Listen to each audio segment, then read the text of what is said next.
YouTube? It's boy, the franchise guy, coming at you again with a brand new episode of our Madden 20 Jacksonville Jaguars series. Guys, we are at episode 100 of this series. I know there's a lot of really dumb episodes at the beginning of the series, so this 100 is not the greatest 100. It's not the most critically acclaimed 100th episode, because there's some times where we're uploading like 4 episodes a week, but there'd be like 2 episodes that were like 3 minutes long because there'd be like these draft videos, whereas like just going over what prospects we were scouting, so they weren't even real videos. But that's besides the point. Taking on the Ravens, we got Lamar, Marquise Goodwin, bunch of guys, Earl Thomas. Not gonna be an easy team to beat defensively, but we got look at this team. All of these great players on this team. We definitely have more. We have quantity. Doesn't mean the quality's better, but I do want to say something too first. I did get a brand new mic. We're using the Samson G-Track Pro USB microphone right here. So if I do sound a little different, just give me a week or so to play around with it, just to see what settings I want to use with this mic. See like volume wise and all. Right now the volume's looking pretty good. At least recording it says it's looking pretty good. It's not, it's not peaking in the reds, which is always what you want. You want it to go up enough. You don't want it to be muddled. You don't want it to be showing like this. You don't want to come down here in the green. You don't want to get out of it. Like, you don't want the mic to sound like that. But you also don't want the mic to do this. So like, even doing that right now, and I'm trying to peak the mic, the mic's not letting me peak it. So like, peaking is when you go in the red. So like, if you guys don't know, what my college degree was for RTF, which is radio, television, film. So I went to school for all this stuff. So mudding the mic is when your voice is all low and it's all in the green. It's all done. So it's all in the green. It didn't get out at all. So it just sounds really muddy. It's hard to distinguish because it's not getting enough power. The mic's not coming out good enough. Doesn't have enough amplitude to it. But when you peak it, it's when you hit the red in the mic. It means you're more or less shouting. So it goes from 0 to 100 real quick. And you don't want it to peak. So you kind of want it to stay around in that middle section, more or less in the kind of like the yellow range. That's the more or less the basic term to how you want to have a mic. So right now, trying to peak it, it's doing pretty good. Trying to make it muddy, it's also not making it super easy for me to make it muddy, which is also a great thing right here. But I have to thank, I was watching a lot of videos on mics, trying to look into mics. Same thing with cameras. Like, if you guys watch my Twitch stream, you guys see we did upgrade our camera. We got the Razer Kaio, which is an awesome camera. But I do want to thank, or do a little shout out to Harris Heller, who does a lot of tech reviews. He's a streamer. I don't know if he does YouTube actually. He does YouTube channels, or does YouTube like tech reviews and stuff like that. And people and like companies will send him stuff to test, and he's not paid to sit there and say, oh yeah, this is a great product, make sure you buy it. No, he comes out there and says, hey, this is a cool product, I like it, or I wouldn't spend your money on this. Because if he bought like a $2,000 mic, and then he bought a $200 mic, and they more or less sound the same.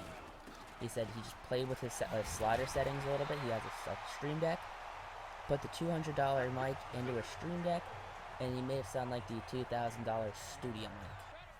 So, yeah. So I trust his opinion on these kind of things.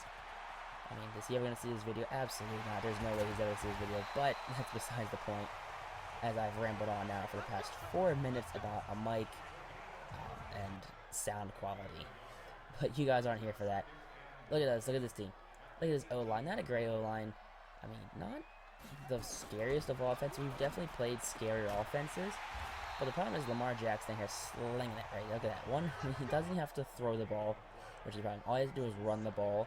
And this D-line might not have enough in it. Reese Landman and Willikis are pretty good and all, but I don't think they're the lockdown run-stopping linebackers that everyone would want them to be.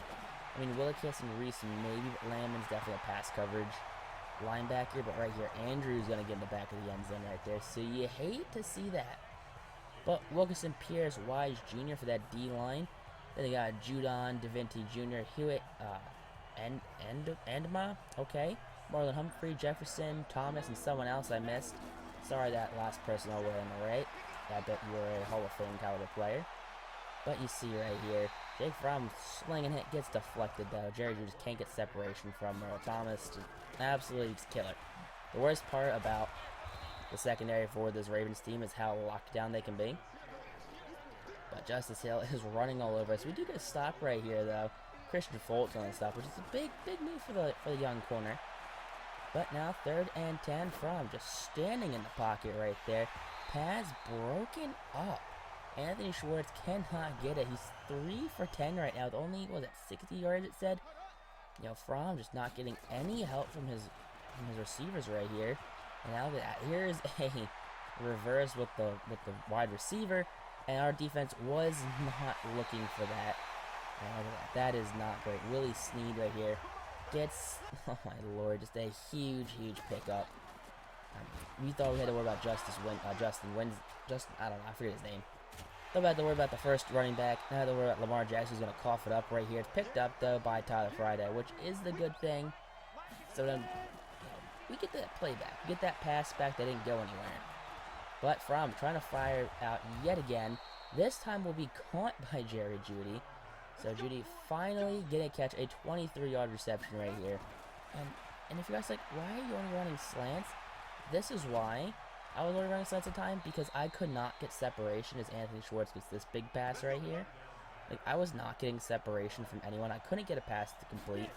So my one thing to do is if I want to pass, well, I have to throw slants. I have eventually fixed that problem. I fixed with the settings. So they'll eventually get back to not just throwing slants, which hopefully you guys enjoy. It's going to take a couple episodes to get there. I promise you we will stop throwing slants eventually. Probably the same time Lamar Jackson stops feeding Willie Snead the ball. If they run it, if they throw it, Willie Snead, you are the death to me. I hate Willie Snead. I mean, not really. I don't hate Willie Snead. Why would I hate Willie Snead? What do I have against him?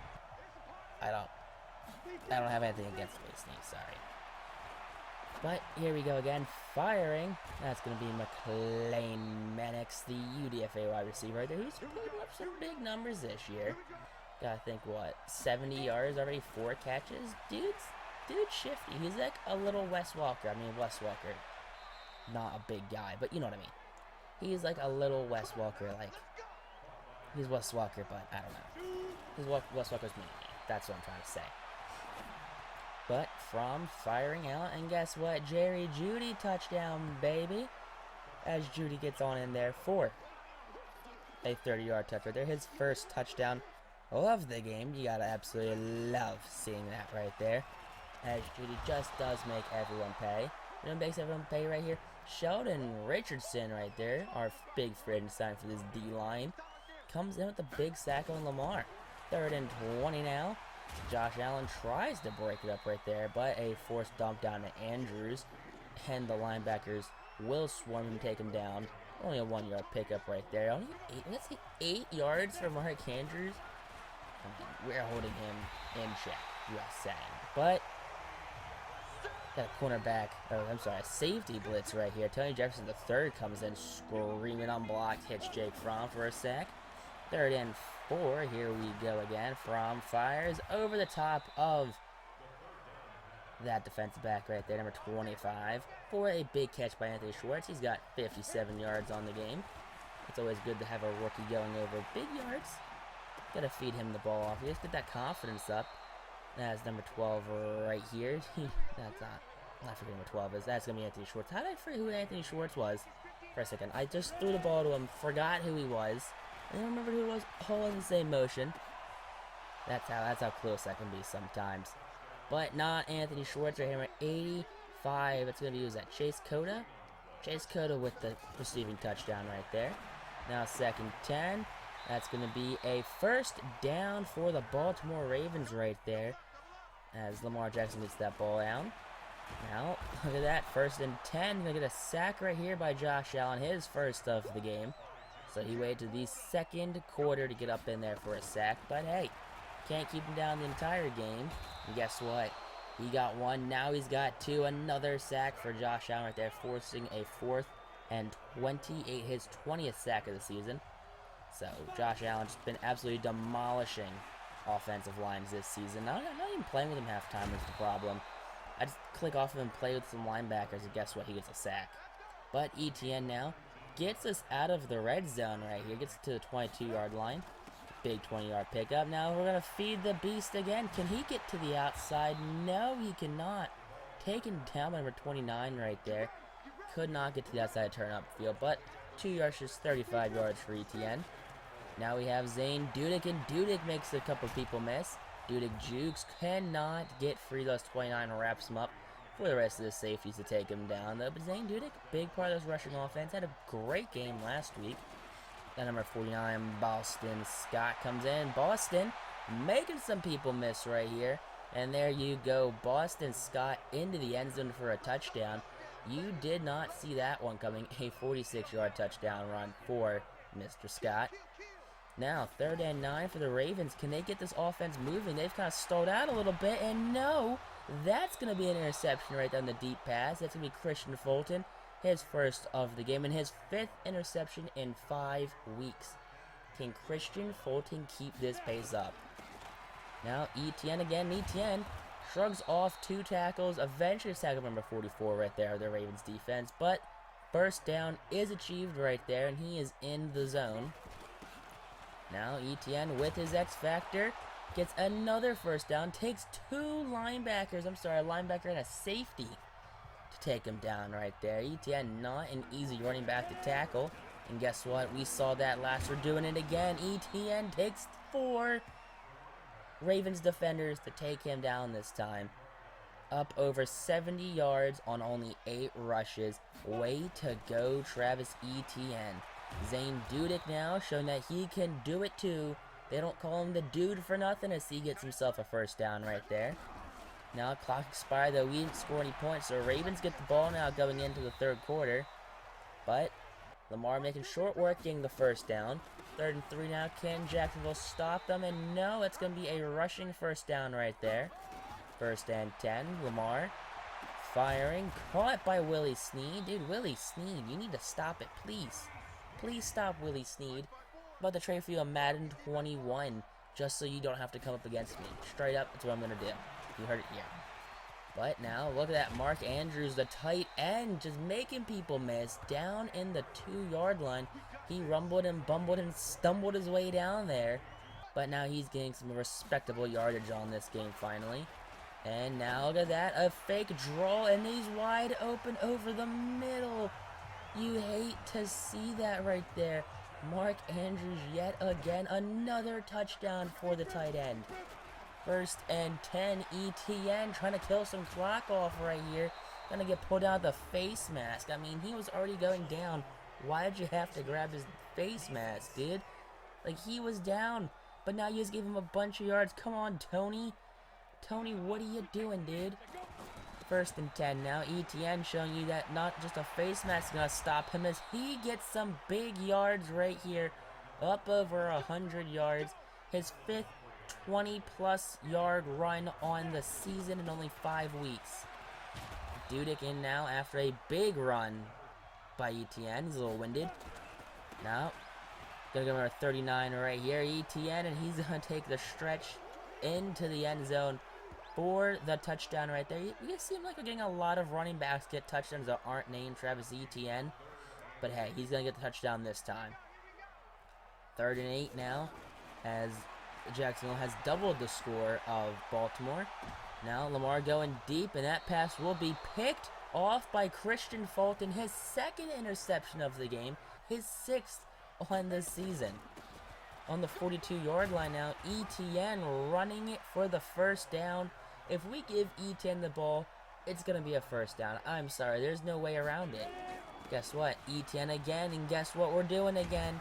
We're going first down hunting. That's what I'm trying to say. You know what I'm going for. I'm so excited, I can't even say my words correct. But ETN again, and ETN breaks off another first down rush right there. Up over 150 yards now. Only 15 rushes. So we're averaging literally a first down a carry. Now Dudek in. We even have to give ETN a rest sometimes. He's taken to the outside. Bounces off one defender. Taken down by two more, though. On the 3-yard line. Dudek over 70 yards rushing now. Only 9 carries. Now ETN again from the 3-yard line in for the touchdown. Made some people miss. But he snuck in there for his second punch-in of the game. Now up 49-21. Lamar firing underneath the Willie Snead, but Nate Landman making quick work with that, not letting Snead get into open ground. Snead over 100 yards on the game, 116 with a touchdown to be more specific. Lamar running, fumbles again, his second fumble of the game. But number 43 right here will be taken down. It's a loss of 7 yards right there on the Richardson sack right there, which, hey, I'm not going to complain right there about another sack right there, another sack fumble. Unfortunately, we didn't pick up that ball this time. 3rd and 10. Now can Lamar make the offense move? Can this defense stop them? And they're going to go underneath. Pass broken up by Chris Harris Jr. right there.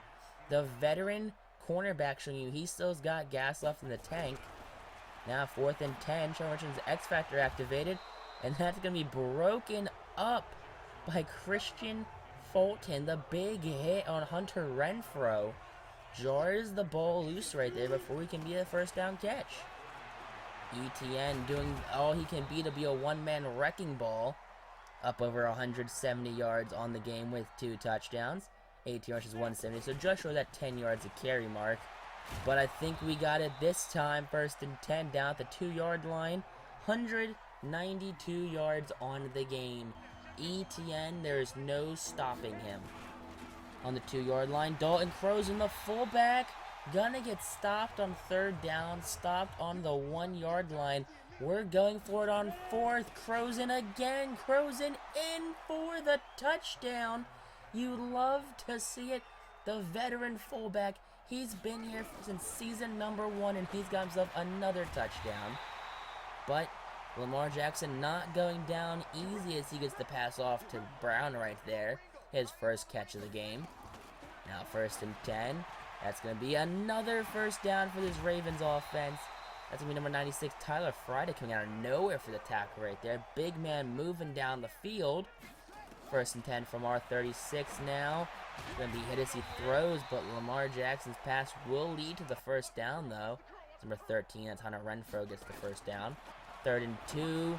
No, they're trying to do a screen pass right there. Would have got it if the catch could get off, but no catch.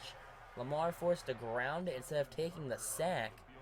4th and 2 now. They're going to go for a field goal with 4 minutes left. Not sure why. They're already out of the game, and it's going to be a fake field goal attempt. And the kicker is blown up in the backfield. Nowhere close to being good. You know what's also not close to being good? That pass right there, number 57, blows up Jake Fromm right there. You hate to see it. 3rd and 5 now, trying to recover from that sack still. And here we go, Fromm firing. Oh, he's got number 81, Jerry Jeudy, wide open. You love to see it. Jeudy, gets Fromm over that 300-yard marker as he himself goes over 100 yards yet again in his career.